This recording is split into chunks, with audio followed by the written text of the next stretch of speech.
So Kirk, what advice would you give to IT leadership when it comes to preparing staff for the inevitability of a cyber attack? The biggest they can do is start from the beginning and build a foundation of leadership, because that's truly what's going to sustain them through the inevitable event that might come. Because as you know, anytime it comes to cyber, it's not a matter of if, but when.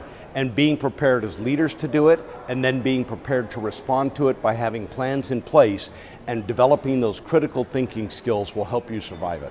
So when it comes to preparing, however, are there certain steps to take or certain roles to give to certain staff to make sure those needs are met?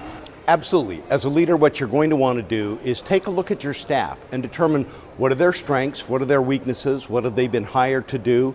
When you put all those together and you develop your team that is going to work together seamlessly, what you want to do is there are a number of crisis management steps that you can follow, but it's truly going to be the interaction.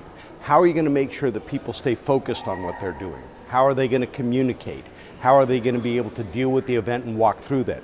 Part of what you're doing is any event that occurs in the cyber world, it's never going to be exactly as you predicted it. What you're going to do is you're going to practice these like drills that we do on the ship over and over and over.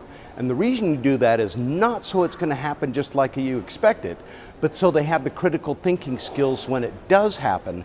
They're going to be able to quickly walk through those steps to be able to first detect it, then contain it, then mitigate it, and then survive and get through it.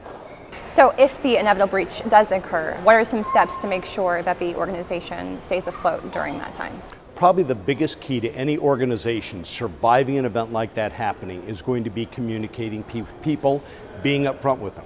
Tell them this is what happened, this is what we're doing, this is how we're containing it, this is how we're communicating, not only internally to the group, but outwardly to the customers as well, so that they have an appreciation that you've got a handle on it, that the leadership knows what they're doing, and it builds the confidence that you would want to have that not only are we going to get through this, but personal information is going to be safeguarded so that you can get through. So again, communication is really going to be the key.